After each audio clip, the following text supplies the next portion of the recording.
hice preguntas después de la presentación, les comento, ¿vale? Ya, muchísimas gracias. Ya, chicas, ustedes. Las dejo entonces y me van indicando para mostrar el video. Sí, yo te aviso, Gonzalo, gracias. Vale, ustedes. Ya, entonces comenzamos. Bueno, les doy la bienvenida. Mi nombre es Daniela Cifuentes Veloso, y parte de las avisales que hemos sido la equipa que elaboró los 3 reportes a disidencias sexuales con los cuales estamos aquí por primera vez presentando de manera pública. Bueno, antes de iniciar...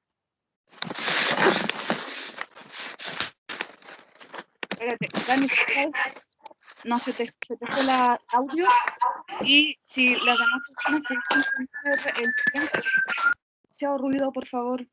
Gracias. Y Dani, tú te silenciaste. Dani está silenciada. Sí, es que alguien me había silenciado. Imagino que fue cuando... eso, ya. Entonces, bueno, le estaba diciendo que nosotros en estos momentos es primera vez que estamos presentando de manera pública los reportes en los que estuvimos trabajando. Pero antes de iniciar, queremos dedicar esta presentación a 2 compañeros que por efecto del COVID han perdido la vida y aunque no estén en este mundo, desde los otros saben, ¿cierto?, que entre todas, todes y todes seguiremos trabajando para que no haya impunidad. También queremos dedicar esta presentación al profesor Roberto Campos, quien está siendo perseguido por la Fiscalía Sur y quieren encarcelarlo 8 años por el torniquete. De allí que hoy también se haya sumado a esta presentación su compañero Armando Arjona, a quienes le agradecemos su presencia, ya que entendemos que el momento es sumamente delicado. Entonces empezamos con la presentación, porque a la fecha se han realizado 3 reportes de violencias policiales a disidencias sexuales y que no podrían haber sido realizados sin la colaboración de distintas activistas, colectivas, organizaciones disidentes sexuales, lesbofeministas, feministas, lesbofeministas antirracistas, que leyeron sus contenidos, que nos reportaron hechos de violencia, que nos ayudaron desde el inicio. Los reportes surgieron como un registro que diera cuenta de lo que estaba ocurriendo con las disidencias sexuales, para no repetir el silencio que hubo al respecto durante la dictadura de Pinochet. Rápidamente, estos reportes se transformaron en una actuancia mucho más amplia, porque en la medida que recogíamos datos, ¿cierto?, nos conectábamos con las personas agredidas y necesitaban acompañamiento legal, terapéutico, que prontamente comenzamos a brindar desde la conexión con distintas instancias, activistas cuya solidaridad reluce en tiempos de crisis. A todas ellas, en especial a OTD, Organizando Transdiversidades, Colectiva de Contrainformación Feminista La Zarzamora, Casa Mundanas, Fuga de Tinta, LELAP, Fondo Alquimia, Abofem, la activista trans Scarlett Fernández y muy especialmente a la abogada Rebeca Zamora, que estuvieron presentes de distintas formas aportando y nutriendo cada uno de los reportes, le damos las gracias. Hola, gracias Daniela. Bueno, gracias a todas, todes y todos por estar en esta tarde. Yo soy Flor Alvear Riquelme, activista lesbofeminista, parte también de LELAP y de la equipa que realizamos estos reportes. Así es que bueno, gracias por estar en este momento con nosotras. También le damos las gracias a Lilith Herrera y a Catalina Díaz, que hoy comentarán los contenidos de este tercer reporte. Su presencia para nosotras es muy importante porque hace parte de un tejido activista que es crítico, que produce conocimientos. Si pienso en esto, pienso que los activismos son implicación social, son saber con un pensar en movimiento. Destacamos también que este activismo del que hacemos parte como Lastres Avisales se entrecruzó con compañeros, compañeras, académicos y académicas que están comprometidos y comprometidas con las luchas sociales y que corren de alguna manera el cerco entre los saberes que habitan en los muros de la academia y los saberes que se producen fuera de esos muros. No es que estos sean saberes más importantes, en lo que sería una mirada convencional limitada, sino que más bien son saberes, formas de producir conocimientos que podemos reconocer como parte de un tejido que no es extractivista, sino más bien que se pone a disposición. El caso igual de una de nuestras compañeras, Iris Hernández, la Toli Hernández, que fue motor de los reportes, activista académica del programa, y también Cristian Flores, motor del diseño gráfico del trabajo, tanto la página web como de los reportes. En este marco, agradecemos particularmente al programa de género e intervención psicosocial de la USEN, a su director Gonzalo Soto, que hoy nos acompaña, y también quisiéramos agradecer a Jaime Barrientos y a Viviana Cáceres, que siempre estuvieron atentas a colaborar con nosotras. Muchas gracias. Pues bien, hemos invitado a dos compañeras a presentar el reporte. Una de ellas es Lilith Herrera Contreras, cahuinzadora, bataclana y travesti extraordinaria. Escribidora, autora de los poemarios Lulú y El Transío de Lulú y de los cuentos Una noche junto a Cenicienta. Columnista en Tu Aldea y rescatista autogestionada de memoria y relatos mariquitas. Muchas gracias, Lilith, por estar presente. Te damos la palabra. Hola, muchas gracias a ustedes por la invitación, pero principalmente por este gran trabajo que han venido realizando ya desde hace un tiempo. Yo particularmente ya me pude, al leerme este último registro, terminé como de leerme todo, porque ya me había leído los dos anteriores, y puedo comprobar que es un trabajo bien acucioso, bien arduo, pero también bien cariñoso, de algún modo. No son solo números, no son solo estadísticas, sino que hay nombres, que es lo que ha faltado, entre otras cosas, en el tratamiento poco acogedor de esta pandemia, o abiertamente fascista de esta pandemia. Bueno, sin más ánimo de de retrasarme más, quisiera leer algo que preparé entonces para hoy. En diciembre del 2014 se asesina a una tal Jamie Andrea. Nadie se refería a este ser con este nombre, sino que con el legal. Fue así que el diario El The Clinic sacó un reportaje a propósito no solo de su asesinato, o de su trans o travesticidio, sino que además de cómo era su vida en la comuna donde ella vivía, que era específicamente la población Pablo de Roca, en la comuna de La Pintana, en Santiago. Bien, entonces lo siguiente. Elvira lo siguió protegiendo como lo hizo de su expareja violenta, de los gritos de los profesores de la escuela nocturna del sector donde un inspector no le dirigía la palabra, de los vecinos de la población Pablo de Roca que se reían de cómo Dylan caminaba o se peinaba. También lo protegió en la calle. Dice que la noche que lo mataron, la madrugada del 29 de diciembre, partió mal desde la mañana en la feria. Iban caminando con las bolsas con verduras y los feriantes le gritaban: ¡mira la coliflor! ¡Está rica la coliflor! Entre silbidos, gritos y risas. Ambos ya estaban acostumbrados y siguieron caminando indiferentes. Dylan se adelantó con zancadas apuradas. Solía hacerlo para que pensaran que andaba solo y no molestaran a Elvira, hasta que un hombre mayor los enfrentó. Mira el maricón cómo camina. De nuevo las risas. Elvira se fue a negro. ¿Qué te ha hecho, mi hijo? ¿Qué te hicimos? Venimos tranquilos. ¿Te quita el aire, mi hijo? Le gritó Elvira con un nudo en la garganta, mientras el anciano bajó la cabeza. Ya era tarde. Dylan la miraba paralizada. Volvieron en silencio a la casa. No habló en todo el día. Quedó sumido en el ostracismo en que quedaba cada vez que los provocaban.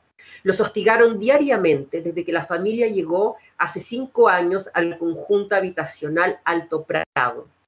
Una mañana, camino al paradero para ir al instituto, Dylan fue golpeado con un trozo de zapallo. Todos rieron. Él siguió caminando como siempre, como si nada. Dylan Vera Parra, transexual de 26 años, murió tras ser apuñalado en el tórax en la comuna de La Pintana. Su madre dice que horas antes las mismas personas le rociaron benzina en el rostro e intentaron quemarlo. Ahora clama por justicia y asegura que la muerte de su hijo fue un crimen homofóbico. Traigo esta cita a colación, que es de la edición del 19 de enero del 2015, porque al leer ya este tercer informe, así como haber podido leer con me fue inevitable no recordar que habemos identidades, corporalidades, existencias, que estamos todo el tiempo, como dijo una compañera, durante los primeros días del denominado estallido social o revuelta, o como nos acomode y nos parezca más denominarle, que las travestis, decía ella, estamos en la primera línea, siempre estamos en peligro de muerte. Y a esto entonces habría que decir que travestis, en fin, que cualquiera que se aparte de esa norma heterosexual hegemónica. Y lo digo porque eso no nos enfrenta entonces solo con el peligro del Paco, que en sí ya es un peligro, con el peligro del milico en la calle, como ocurre en la actualidad, sino que desde hace mucho antes. Y yo diría, por experiencia propia y por ir sociabilizándolo con otras compañeras, compañeros y compañeras y amigas también, nosotras y nosotros y nosotros también somos nuestro propio peligro. Y al respecto entonces, el miedo al maricón Miguel. En una entrevista realizada por Freddy Stock a María Olivia Monkever en el programa Cadena Nacional, esta le explicaba al periodista que no era partidaria de usar la letra X para el nombre del partido que formó junto a figuras de la talla de James Hamilton, dado que cuando ella trabajaba en la máquina de escribir, la X implicaba error. Y desde ese día me quedé pensando, ¿no soy yo eso precisamente, un error? Nací con pene y testículos destinados, según el cura de mi colegio, para la procreación. Al declarar mi homosexualidad a los 18 años, prometiéndole a mi papá 2 años después, post tratamiento psiquiátrico e intentos de suicidio varios, que nunca me vestiría de mujer. Y pues, hartos años después, aquí estoy, asumiendo que soy la tachadura, soy la marca error que enerva a María Olivia Monkever, soy el error de no ser lo esperado. Soy un error que yerra consigo misma. Entonces, ¿para quién o quiénes esa X que se nos pone muchas veces sería el problema? Dudo que solo para María Olivia Monkever. Creo que el problema de constituir error, de hacer despertar la alarma en la puerta del supermercado, de generar cuchicheos de mis vecinos en cada lugar nuevo en el que vivo, me reactualiza, me recuerda el error en el cual me constituyo. Este habitar error fue un problema en principio para mí. ¿En dónde está el hueveo? ¿Aquí o allá? Preguntaba el maricón Miguel a todo ese grupo de pobladores, quienes les respondían con el tono festivo del pobre alcoholizado. Aquí. ¿En dónde está el hueveo? ¿Aquí o allá? Repetía la dura. La respuesta, la misma. Las vecinas del barrio comentaban que se había vuelto un mariconcito porque su mamá lo obligaba a lavarle los calzones. Entonces, que el contacto entre sus manos y los calzones le habían producido el degeneramiento que le dicen. Por eso, cuando yo le propuse a mi madre lavarle los suyos, porque me gustaban tanto y me gustaban porque eran tan sedosos, se escandalizó. Paola Bracho, gritaba una de las vecinas. Su nombre artístico era el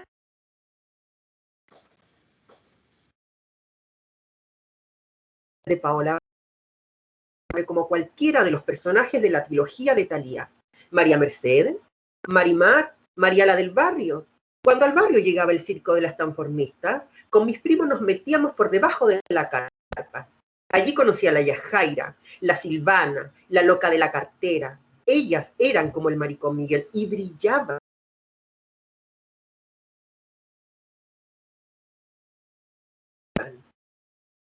Merlini, mediante un acto mágico, hacer que todos los niños de África no siguieran enfrentando las penurias del hambre.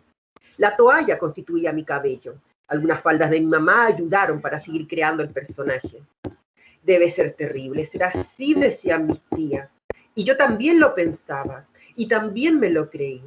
Por eso, cuando me saludaba, yo no le respondía o me escondía tras mi mamá.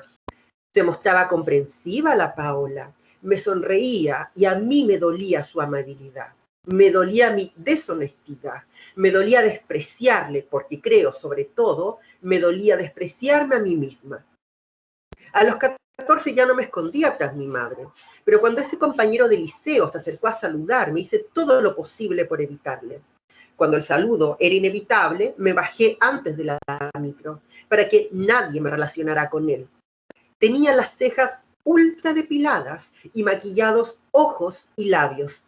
Su tono de voz, el mismo del maricón Miguel, el mismo que yo me negaba a tener. Cuando supe que en un consejo de profesores se habló de lo que sería mi supuesta homosexualidad, supe también que debía redoblar mis esfuerzos por restablecer la cada vez más lejana masculinidad. Es que yo no aprendí con el palo que me dio en la cabeza mi primo por exhibirle el hombro. Me odié tanto y odié tanto al ex Otrex como yo, al ex Otrex errores. Así como detesté el rosado y deseé tanto que para mi primera experiencia sexual llegara alguien a romperme mi ropa rosada y romperme a mí y a Miguel y a todos los otros errores como yo con esa prenda rosada.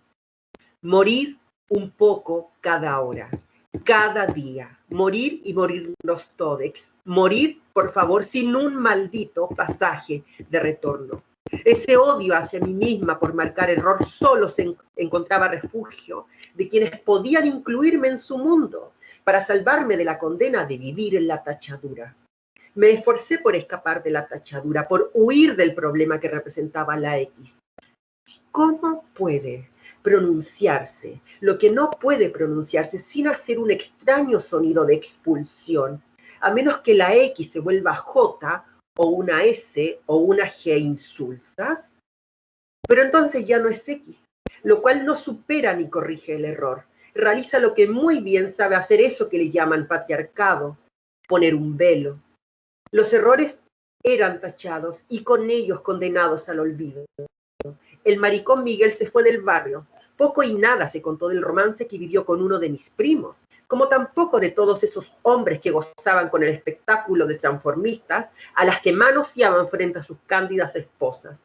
La única posibilidad de no ser tachada era seguir rompiendo prendas rosadas y mostrar goce mientras masacraban a golpes a otro en el suelo, uniéndome a mis vecinos, a mis primos, a mis amigos, así, en masculino, pero un masculino específico, el dominante, el del hombre cis heterosexual y en su performance destructiva y autodestructiva. La retórica de valor ni estuvo en el error. Lo que nace doblado jamás su tronco endereza, decía la canción. Y sufrí porque cada vez era más notorio para mí que aquel sería mi destino y con ello mi fin.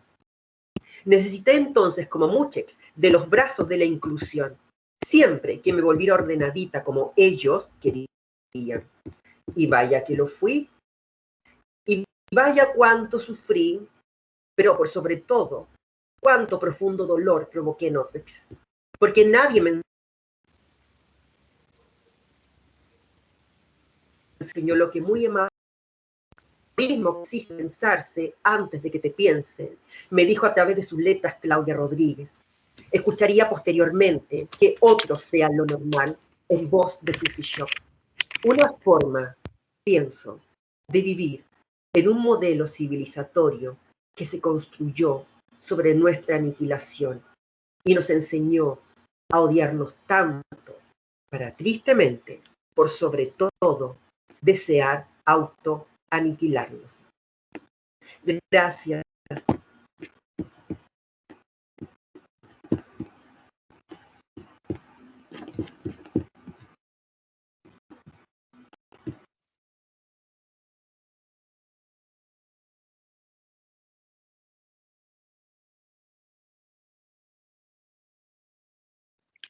Me parece que se cayó Lilith.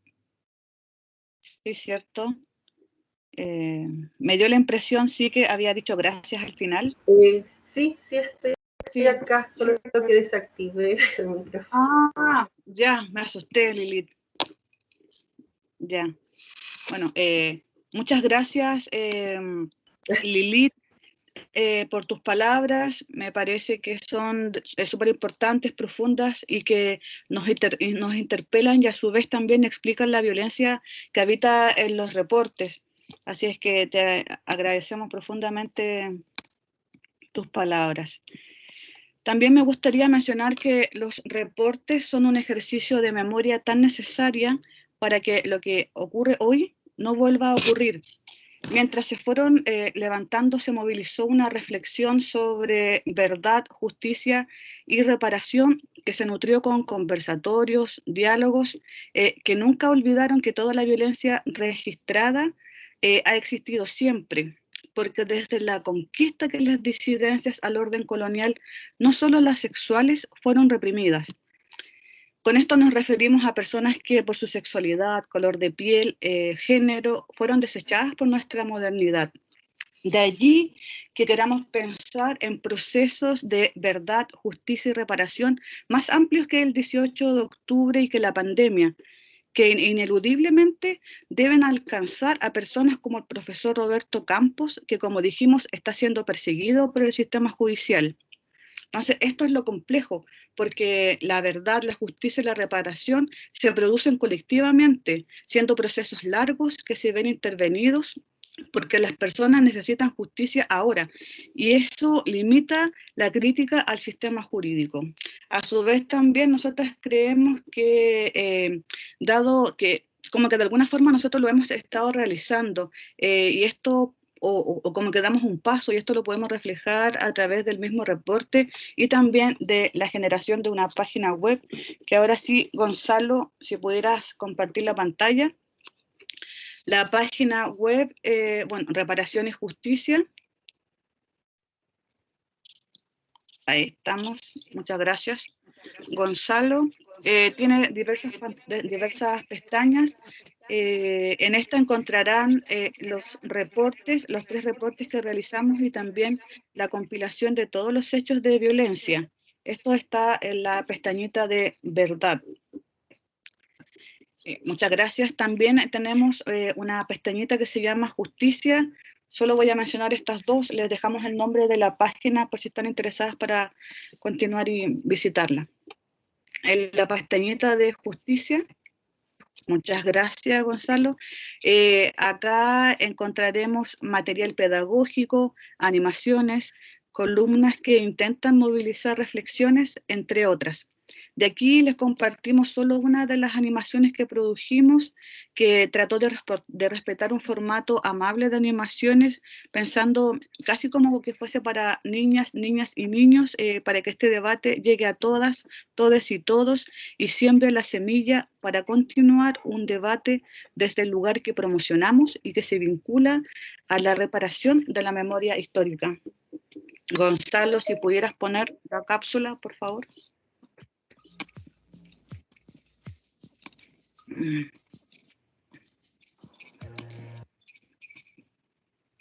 ¿Se escucha, verdad? Sí. Perfecto. El proceso de conquista de Abya Yala impuso que el colonizador pusiera sus nombres a lo que ya tenía nombre, porque no lo entendía. Antes de la conquista existían diversas prácticas sexuales, reducidas al coito o la penetración. El placer no era tabú y la sexualidad se conectaba con las energías de deidades, la luna, el sol, animales, con la naturaleza, exhibiendo una relacionalidad complementaria con ella.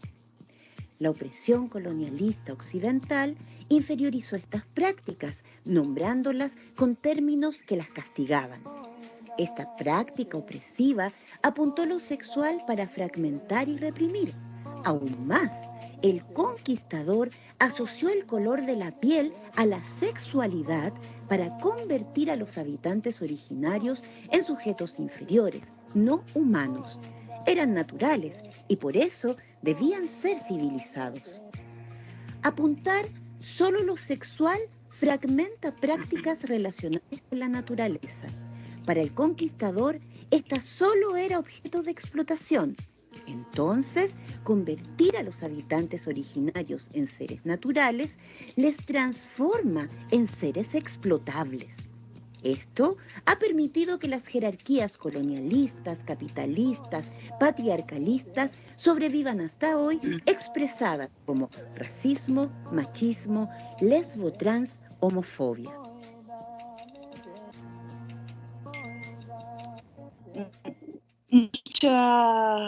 Muchas gracias, Gonzalo. Bueno, comentarles que esta es la primera de una serie de 4 cápsulas donde desarrollamos una mirada general en torno al odio a las disidencias sexuales, al cruce con la insurrección, a la producción de desecho producida por el colonialismo, capitalismo, patriarcado. Algo de lo que saben nuestras compañeras activistas invitadas a comentar este trabajo. Entonces, nuevamente les damos las gracias y le doy la palabra a Catalina. Ella es Catalina Díaz, activista lesbofeminista antirracista, educadora popular en el preuniversitario Profesora Mara Rita, estudiante del programa de Magíster en Estudios Latinoamericanos de la Universidad de Chile. Cata, bienvenida, gracias nuevamente por estar con nosotras. Gracias, Flo. No, gracias a usted. O sea, bueno, hay cosas que, no sé, estas instancias, uno está desde la casa, uno tiene que humanizar estas instancias, ¿no? Cuando a mí me escribió la Toli directamente para hacer esta invitación, y no, yo encuentro que mejor sin opción. O sea, un trabajo como este uno no tiene la alternativa de negarse a ser parte, al revés. Se extiende una invitación que uno toma como un compromiso. Les agradezco a ustedes, a Iri, a Flo, a Daniela, a las 3 avisales, por gestionar, por diseñar, por crear y por tener la iniciativa de construir estos reportes, estos informes, y también los agradecimientos se extienden a todas las organizaciones y activistas que formaron parte y colaboraron con ustedes, ¿no? Así que desde mi lugar, en realidad, la gratitud es con ustedes y nada. Comentar también que soy demasiado buena para hablar, que ese es mi problema, uno de mis defectos. Entonces yo escribí una cosita, son varias páginas, pero porque tengo la letra en gigante, con el interlineado gigante, así que no se asusten, no es tan largo. Lo dividí en tres partes. Una sobre los relatos, otra sobre el análisis que realizan las compañeras y una última parte sobre la importancia de este informe. Algo bien sencillo, pero que es un esquema que me permitió abordar un material que además es muy... tiene distintos segmentos, o sea, no es como otro tipo de libros, ¿no? O de informe o de escritura que uno puede comentar de manera más acabada porque es más específica. Las compañeras hicieron un ejercicio de mezclar distintos tipos de escritura. Está la parte testimonial, ¿cierto? Está la parte analítica, quizás más de un informe más acabado, acucioso en términos metodológicos, estadísticos, y también está una parte más ensayística final, que yo considero de un trabajo mucho más intelectual, más reflexivo, y no pueden ser abordadas estas 3 dimensiones sin extenderme en exceso y latear en una instancia online virtual donde ya las oyentes y participantes de esta instancia, me imagino, están haciendo un esfuerzo extra a sus labores cotidianas. Así que nada, me inserto en la lectura, espero no irme tanto por la tangente, de repente me interrumpo a mí misma, y comenzamos. Digo, sobre los relatos. Que la población disidente sexual, en su amplitud y heterogeneidad, sea víctima de múltiples violencias no es una apelación que cause mucha sorpresa, pues constituye una pieza usual en el paisaje cotidiano de diferentes medios de prensa, foros, conversatorios, investigaciones e incluso cursos y cátedras. La pregunta que nos generamos quienes trabajamos inmersas en organizaciones de la disidencia sexual y quienes tratamos de desarrollar pensamiento crítico desde esa vereda, generalmente apela a que el reconocimiento político, cultural, estatal, etcétera, de nuestras pares está condicionado a que respetemos las normas del buen homosexual. Esta construcción ideológica del, comillas, buen homosexual, es la misma que entiende y define nuestra existencia en términos de diversidad y de minoría sexual. La misma maquiavélica representación de las colas y primas que decoran y animan las aburridas circunstancias de la sociabilidad heterosexual. Mismas representaciones y narrativas que el mercado y su equipo de publicistas apropia y reproduce constantemente en cientos de anuncios comerciales y campañas de moda. Somos maricas, somos comillas, maricas diversas y bien portadas, en tanto no discrepemos con la institución familiar, con la iglesia, con el Estado, con los impuestos descontados. La posibilidad de nuestra integración, o en el mejor de los casos, de nuestra inclusión, siempre está condicionada a estereotipos que mantengan el status quo y no desafíen el orden económico imperante. ¿Qué va? ¿Cuál es el problema? Dice la mirada plurimulti acosadora de toda la diferencia. Son parte del abanico de colores y embellecen el mundo con su diferencia, siempre y cuando no dejen de ser diferentes y bien adaptados, mientras trabajen sin reclamar las extenuantes horas de trabajo, mientras paguen sus impuestos y mientras se constituyan como consumidores capitalistas del buen gusto, dictaminado por la industria de la moda, el arte y la estética. El problema, podemos acusar tras la lectura del tercer reporte, es que las normas del mercado inclusivo plurimulti y la narrativa gubernamental de estados progresistas y liberales no alcanza, es insuficiente y está lejos de constituir una realidad plausible, digna y respetuosa para las disidencias sexuales. Los numerosos casos y hechos de violencia que recoge el tercer reporte dejan en evidencia que, lejos de ser experiencias fragmentarias y aisladas, unas y otras, la institución de Carabineros de Chile mantiene en su interior lógicas de dominación específicas para las personas disidentes sexuales. Recae sobre ellas, sus cercanos y sus organizaciones, una sospecha de malignidad que debe ser amedrentada y socavada por medio de discursos de odio, tortura física, violaciones, golpizas, detenciones y encarcelamientos arbitrarios. Se suman a la labor de control y tortura de Carabineros de Chile las cadenas de un sistema judicial deplorable que, lejos de remediar el actuar de los uniformados, avalan el actuar de los agentes y lo legitiman en su discurso antidelincuencia y de seguridad del Estado. Discurso que, además de dividir a la sociedad entre ciudadanos y delincuentes, no responde a las actuales preguntas que nos establecemos en el tejido social. La pregunta ha de ser por ¿cómo mantenemos la seguridad del Estado? O mejor, o quizá, la pregunta debiera ser ¿cómo garantizamos la paz al interior de este?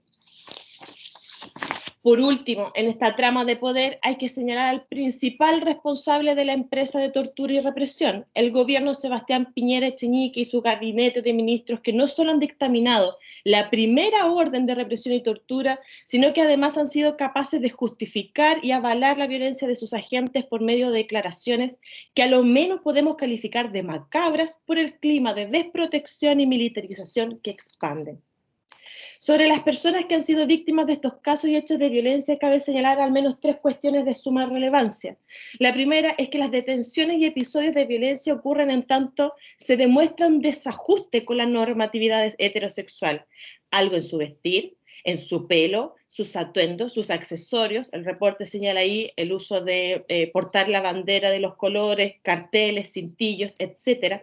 O incluso los gestos, caminar de la mano con una persona de tu mismo sexo. Constituyen para las propias víctimas, esto es súper importante, este análisis que hacen las compañeras y que yo también logré apreciar con claridad, son las mismas víctimas quienes indican que la razón principal de sospecha y posterior detención es este desajuste con la normatividad heterosexual. Lo que se persigue, tortura y condena es el desacato a la heterosexualidad normativa y las conductas que según esta debiésemos tenerles ciudadanos de la nación. Lo segundo, en los casos en que se investiga acciones tipificadas como delictuales, el caso de Karen Ulloa menciona el informe investigada por robo, y el caso del profesor Roberto Campo, investigado por golpear un torniquete en el metro. Las fuerzas de control policial y judicialización actúan exacerbando la gravedad de los hechos y homologando las medidas preventivas a las de torturadores y asesinos homofóbicos. Es decir, un error común que no pone en riesgo la vida de personas es castigado con el mismo grado de desaprobación y repudio al cual se somete a los perpetuadores de la violencia. Se elabora así un mapa donde la justicia desprotege a las víctimas de la violencia homo, lesbo, transfóbica, al mismo tiempo que otorga castigos blandos e insuficientes a quienes han sido categorizados como violadores de los derechos humanos, civiles o policiales. En tercer y último lugar de este apartado, cabe destacar que las consecuencias de las violencias policiales que han sufrido las víctimas catastradas en este tercer reporte constituyen un daño a nivel psicológico y emocional gravísimo, que lejos de ser su primera experiencia de violencia al interior de una sociedad desigual y odiante, son recepcionadas como una muestra final del desamparo, la desprotección y la impotencia que genera la injusticia. Estos ataques se reciben en un contexto que ya es injusto y violento. Y la agudización de estas expresiones de violencia policial pueden llegar a ser fatales en casos que quizás no conocemos y no formaron parte de este reporte. Sobre el análisis que realizan las compañeras no cabe más que admiración y gratitud, pues se instalan esta serie de relatos de violencia individuales o locales en una trama mayor de poder y dominación. Buscan en la historia explicaciones más profundas que permitan entender el contexto de injusticia, indignación y violencia, como también la acumulación de poder político, económico y simbólico, y se remiten a un pasado que supera con creces la consigna no son 30 pesos, son 30 años, llegando a afirmar que esta acumulación de poder y su consecuente defensa armada se remite a la instalación del colonialismo en la región latinoamericana. En este gesto de historizar de manera profunda y compleja reside uno de los mayores aportes de este informe al relacionar las violencias que pueden ser vistas como meros fragmentos de una totalidad mayor. La Puebla insurgente, que se moviliza desde el 18 de octubre en Chile, sabe que la acumulación de descontento, como también la acumulación de fuerzas rebeldes, se presenta tras una larga genealogía de lucha y organización comunitaria. Destacar también el concepto de insurgencia que las compañeras emplean para referirse al proceso iniciado el 18 de octubre y solo desacelerado por la pandemia del COVID-19, pues en esta definición, en este uso del concepto de insurgencia, denotan el carácter político, emancipatorio y transformador que moviliza al pueblo organizado y al no tan organizado, desplazando las visiones simplistas que ven dicho proceso como un mero estallido, sin articulación histórica, vaciado de genealogía y de política. Esta mirada relacional que adoptan las compañeras de Lastres Avisales es fundamental para señalar que la violencia, tanto económica como policial, que en este proceso se vuelve masiva, visible y mediática, existía desde antes de la insurgencia y que habíamos caído en la problemática aceptación de aprender a vivir con ella. Me resisto a hablar de naturalización porque aquí nadie ha explicado que es obra de la naturaleza que algunos seres humanos porten palos y armas para poder amedrentarnos y que otros solamente tengamos la garganta y cartel. O sea, no voy a usar el concepto de naturalización, me complica, pero sí debemos reconocer en un gesto de honestidad que aprendimos a vivir con ella. Sin ir más lejos, sigo. La militarización, la desposesión, los montajes, la creación de juicios y el encarcelamiento con pruebas falsas y, por sobre todo, la persecución por razones de disidencia política tienen una larga trayectoria en nuestro territorio y se ha aplicado desde las primeras empresas y leyes de colonización en el siglo XIX al Gualmapu y particularmente al pueblo mapuche. Lo único diferente en este contexto de revuelta popular en octubre es que se emplearon prácticas colonialistas en La Guardia, en la ciudad, a gente que se consideraba a sí misma blanca mestiza y de clase media. En último lugar, la localización de las víctimas de violencia policial ha formado parte del análisis exhaustivo de las compañeras, llegando a coincidir en que estas suceden con mayor impunidad y desidia en las zonas periféricas marginales de estas ciudades. Esta relación entre disidencia sexual y periferia inevitablemente me recordó una reflexión que hiciera en los años 50 el intelectual afrocaribeño Frantz Fanon, cuando señaló con gran precisión que la condición periférica no es estática, sino transitoria y contextual, pues, comillas, parafraseando, somos periferia en cuanto a la cuota de poder que detentamos, pero somos centro, cuando de ello depende la mantención de la productividad capitalista y colonial. Centro de la violencia, centro de la opresión y centro de la arbitrariedad policial, pero periferia cuando se trata de verdad, justicia y reparación. Sobre la importancia de este informe, ya para ir cerrando. Quienes forman parte o se reconocen como parte de la disidencia sexual verán en este informe y en la recopilación de sus testimonios una parte de su biografía y la de nuestro pueblo. Así me pasó a mí. Si reafirmo el empleo de la categoría de pueblo, es porque me interesa constituir una historia, no me interesa constituir una historia en paralelo, sino exigir un lugar en ese entramado popular champurrio de la clase trabajadora que también es disidente sexual. Por ello, queridas compañeras, que nos reconocemos la disidencia sexual, armémonos de valor y abracemos estos testimonios como parte de nuestra propia historia y trabajemos con aún más fuerza por la liberación de nuestra particularidad y de nuestro pueblo como totalidad. Quienes no formen parte de las disidencias sexuales, pero solidaricen con estas cuando lean el informe, pregúntense cómo podrían contribuir de manera efectiva y material a subsanar esta desigualdad y esas arbitrariedades. La responsabilidad es de las instituciones y del Estado en términos de reparación, absolutamente, pero esas instituciones y ese Estado están conformados por personas en su interior, y solo cuando logremos una total concientización y empatía con los problemas que nos son ajenos, podremos hablar de un momento renovador para nuestra especie y de una revolución cultural. No es necesario ser cola, lesbiana o trans para oponerse a la violencia homo, lesbo y transodiante. Todas, todos y todes tenemos una cuota de responsabilidad en la resolución de estos conflictos sociales, y el primer paso para la verdad, la justicia y la reparación ha de ser el apoyo mutuo, la autoformación e información crítica y la reconstrucción del tejido social. Por último, la voluntad de difundir estos reportes es explícita de parte de nuestras compañeras. No venden estos materiales, lo han liberado, han creado una página de internet, hay un fanzine, o sea, es muy claro el mensaje o la voluntad de lo que las movilizó a construir este informe, es que lo difundamos. Ahora solo queda sumarnos al trabajo de las compañeras divulgando tan necesaria sistematización, reflexionando en nuestros espacios de organización y trabajo sobre lo que nos ponen sobre la mesa este tercer reporte. Continuar con toda la convicción y esperanza pensando y articulando estrategias de lucha contra el opresor y en el que el mañana será más justo para todos. Eso, querida Flor, te devuelvo el micrófono.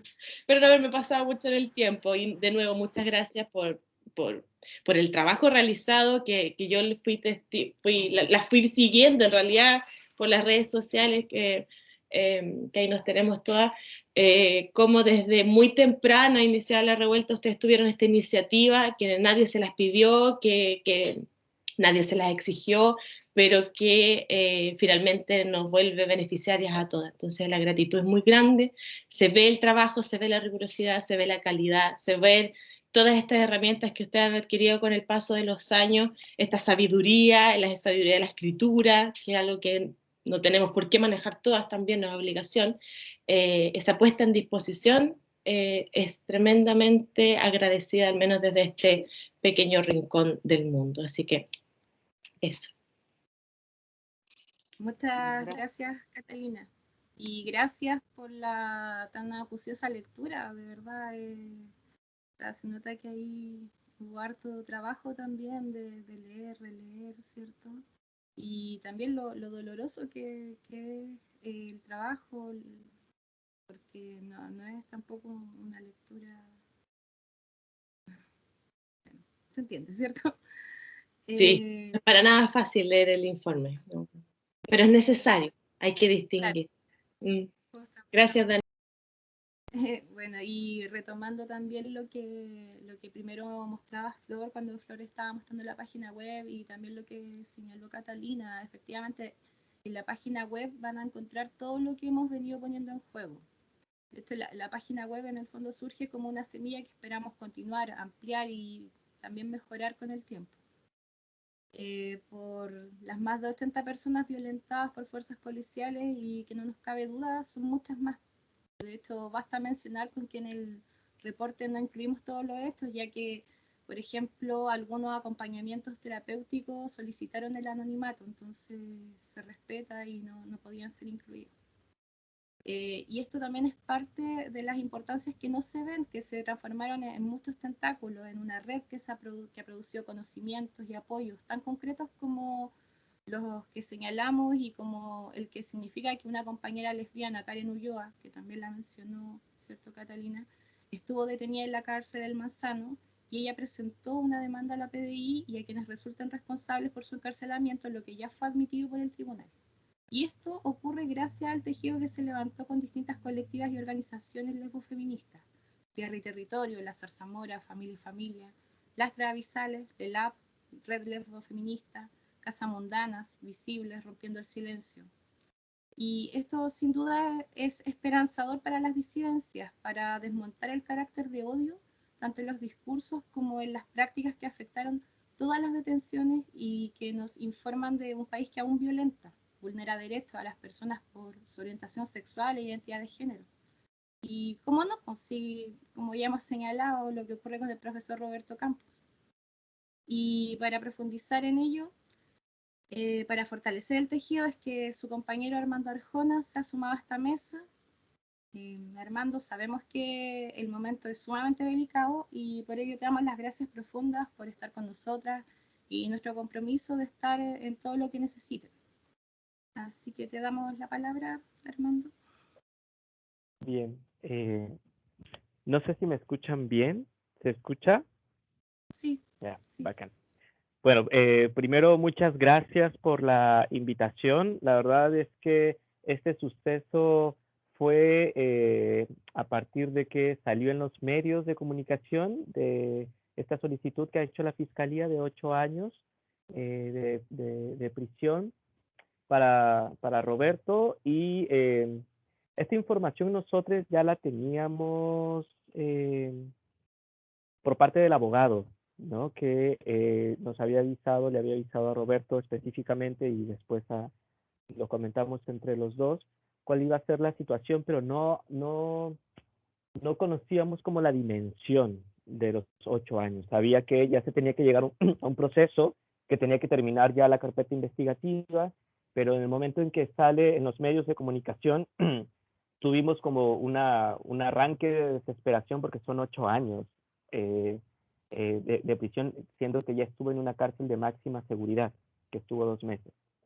Y en ese impulso yo le mandé un mensaje a Toli, como sabiendo que también estaba acompañando estos informes, y en donde el caso de Roberto salió en el primero, me parece.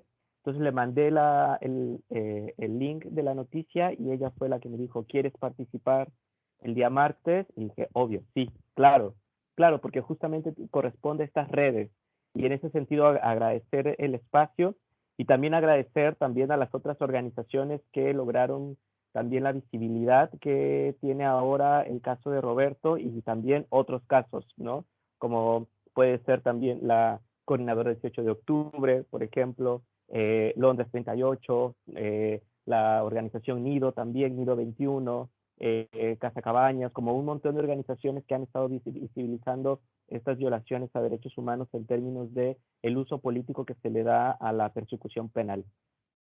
En el caso de Roberto estamos tremendamente sorprendidos porque en los otros casos ha habido testigos sobre todo de carabineros, de más o menos, cuando son los juicios, de 26, 30 testigos, la mayoría carabineros. En el caso de Roberto hay 46. La audiencia debe ser larguísima y seguramente de día, ¿no? 46, de los cuales 31 son o carabineros o PDI, ¿no? Y esto, por supuesto, está relacionado con una serie de montajes que se han ido también demostrando, ¿no? Cuando han salido en libertad muchos presos y presas de la revuelta, ¿no? Presas y presos políticos, que más bien Lo que a nosotros nos preocupa mucho es la visibilidad que tienen, ya que esta visibilidad ha tenido dos sentidos. Una es que nos ha apoyado mucho en términos de una conjugación de redes, pero también la lectura que nosotros tenemos es de que si se vuelve admisible esta petición de la Fiscalía, va a ser un mensaje directo a toda la movilización también, porque el caso de Roberto fue muy visible. Es decir, tiene este doble filo, ¿no? Si logramos salvarla, sería un buen aliento hacia la movilización, pero si no, no solamente es el caso de Roberto, sino son todos los otros casos, los visibles y los invisibles. Y eso también nos preocupa mucho, ¿no? En ese sentido. Hemos recibido también mucho apoyo. En este momento no tenemos como líneas de trabajo específicas porque estamos intentando estar tranquilos, sobre todo porque conocemos cómo funciona el gobierno. El gobierno hace esto para que pisemos el palo de la rabia y de la furia. Es una provocación directa, ¿no? Es una forma de provocar a la ciudadanía y para decir, miren, ahí están las personas violentistas. Eso es lo que quiere Piñera. Eso es lo que quiso Blumel en su momento, que nos tira el palito de la rabia, de la furia, y si lo pisamos, ¿no? Les vamos a hacer un tremendo favor a este gobierno fascista, porque hay que decirlo, es un tremendo gobierno fascista. Y la otra lectura que tenemos es que tienen mucho miedo. El Estado tiene mucho miedo a que reaccionemos. Entonces, en estos momentos estamos más bien organizando, cuidando las emociones, porque no es solo Roberto, es lo que está alrededor también de Roberto, su mamá, su hermana, su abuela, como todo el entorno familiar que es tremendamente afectado por este tipo de noticias. Y cuando uno piensa 8 años, esta posibilidad que ante este Estado fascista puede ser real, es totalmente desproporcionado.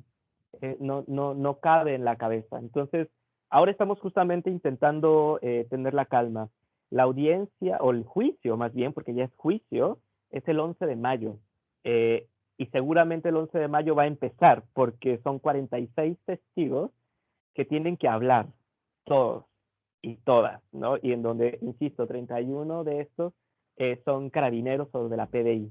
Estamos en contacto con otras organizaciones también, con otras redes que nos están apoyando, con otras personas también que nos están haciendo mucho apaño en ese sentido.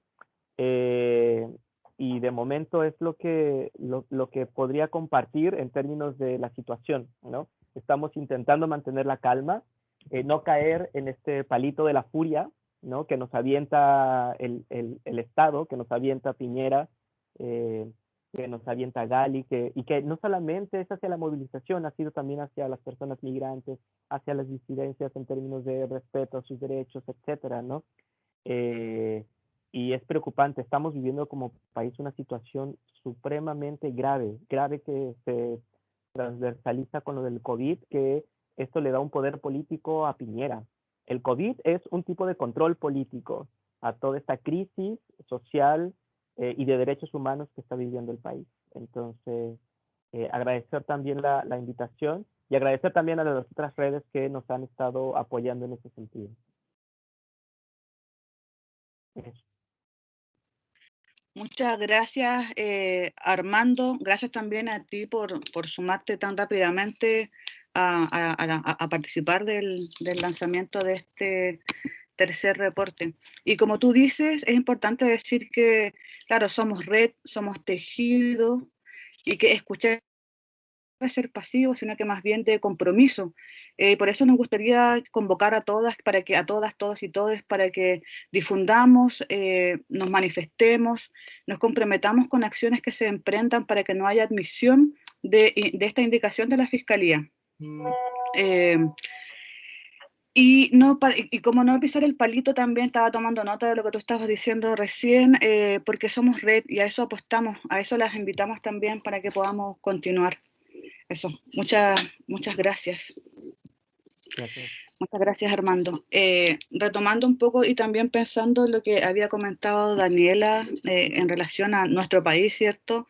Es importante también decir que en este mismo país estas mismas situaciones se siguen reproduciendo en pandemia y que esto ha vestido esa violencia con medidas de control sanitario, que niega la participación, la autonomía de los territorios, que pone el capital al centro y por sobre la vida de las personas, y que también violenta basado en odio.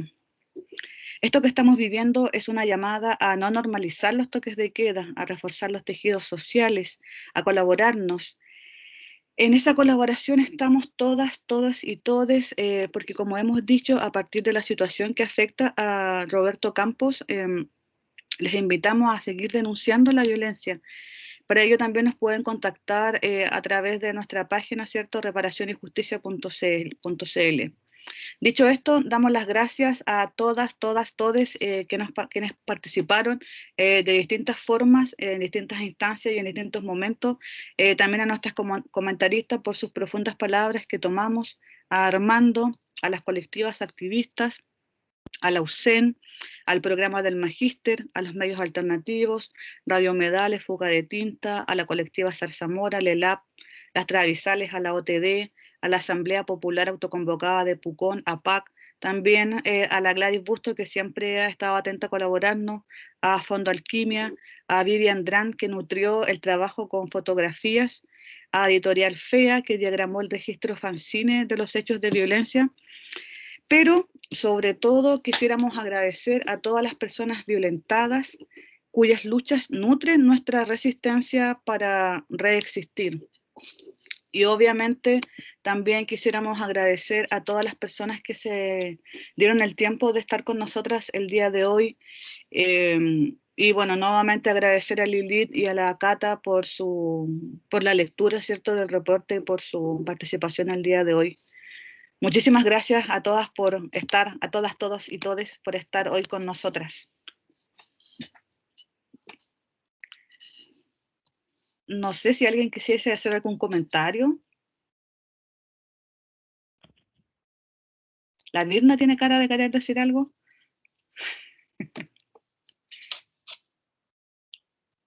No, solo dar las gracias por la invitación. Escuchar es siempre reconfortante, nutrirse de las palabras, del conocimiento. Y créanme que lo que aprendí hoy se va a saber. Con los niños. Ah, sí. Pues. Ahí es donde está la esperanza. Gracias, Mirna. Flor. Gonzalo.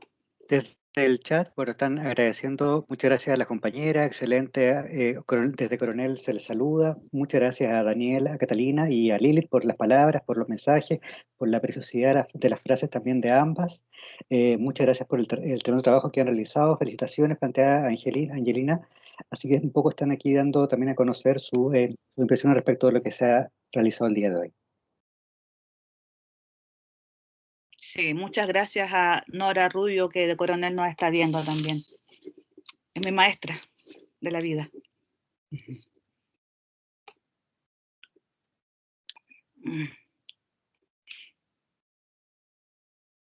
Bueno, también esto, disculpen, están señalando aquí las invitadas. Gracias por este trabajo, maravilloso el espacio, profe Iris, plantea Claudia. Excelente trabajo, gracias por el trabajo, la energía que entregan. Sin duda, abrazo para Flor. Están todos manifestando, de verdad, un espacio que es sin duda muy importante. Gracias, Flor, Daniela, Catalina y Lili también por lo que están aquí reflejando las compañeras. Ya. Muchísimas gracias entonces a todas por estar. Gracias también por los abrazos ahí. Maísa, que veo que manda unos abracitos. Gracias a todas por estar en este espacio con nosotras. Eso, entonces, muchísimas gracias y esperamos que puedan visitar la página web.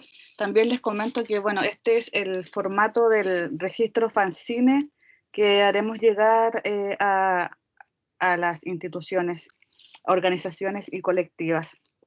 Algunas ya la hemos estado entregando, entonces de a poquito van a ir saliendo. Es la compilación de todos los hechos de violencia.